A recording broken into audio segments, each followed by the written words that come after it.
Welcome to Entangled Islands, an exhibition by EPIC, the Irish Emigration Museum.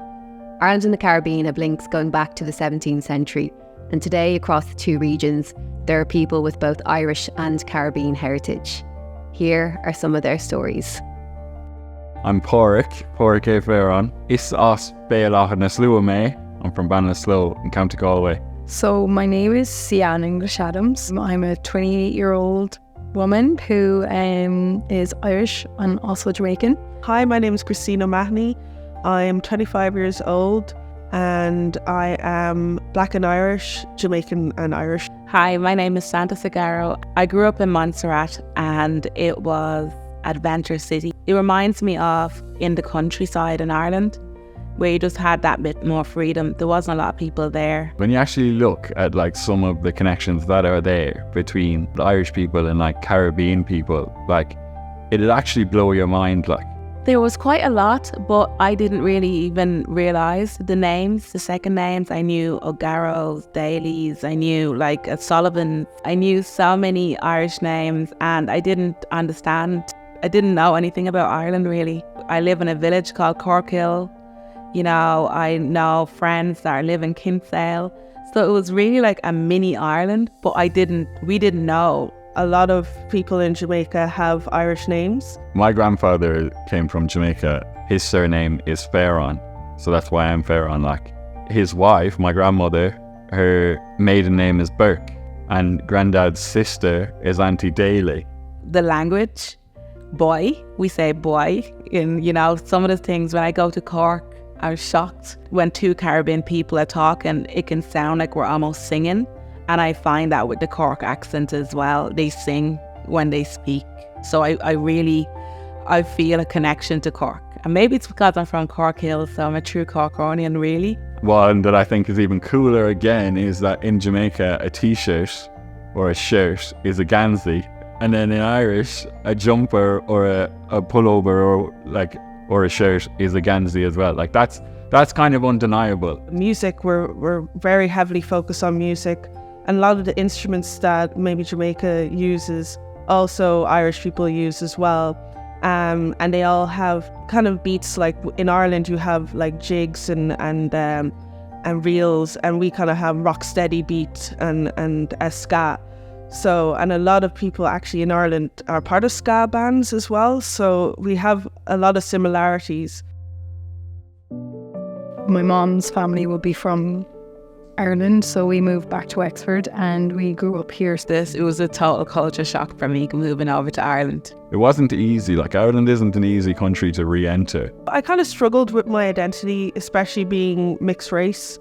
A lot of people found me different in school, and I kind of had a bit of self-hate. Like I struggled with my hair, with my lips, because it was quite different to the students. I was the only person of colour, black student in my school for a couple of years. To be honest, I didn't notice the difference as much until I got to an age where I was more aware of how people reacted to you and how conversations could sway based on you as a person. I mean, how you could become the brunt of like a joke or the topic of a conversation just by how you looked or by the way your hair was or just little things. It's like, oh, I am the difference here, and it's clear to see sometimes. I would have been a very kind of angry and disillusioned child. A lot of the damage had been done. My heart was broken. I didn't trust people. I didn't trust white people. But like I remember, there's the village shop is Giblin's in Kilcon, and I went in there, and the woman who owns the shop is Margaret Giblin, and she says to me, "How are you, Pádraig?" And I was like, it always stuck with me ever since, because it was like that was the first time that I was ever like accepted in a community.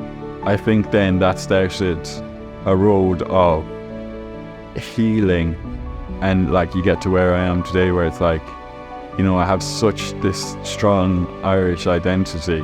I think there's a lot more manners, which is very nice, because and then there's people who notice it and will speak up on behalf of others who don't have that voice, which is really, like, I'm really appreciative of, because even there was like an incident with my little sister. She was in Waterford, and there was just a couple that started to just racially just abuse her, and it was just a few people who actually stood in and just were able to defuse that, whereas before you possibly would have thought people would walk by or just kind of spectate, whereas now it was more, do you know, I don't stand for that either. I might not be of her colour, but it doesn't matter where I'm from. Everybody deserves the same respect. If she's going to give it to you, then you by right should give it back, in return. So there's more people of colour now in Ireland, so people feel threatened kind of us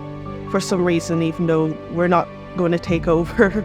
We're not here to take over the Irish. We are Irish ourselves. I consider myself Irish Jamaican, but I look at myself as just Irish because I haven't been brought up to know any different, and I'll happily sit down and try hit the G with someone in a pint of Guinness and tell me different kind of a thing. But I see so much connection. That's all I see now. I think I have something that a lot of people don't have. I'm from 2 Emerald Isles in the world, Caribbean people I loved, Irish people I loved. I have the best of everything, really.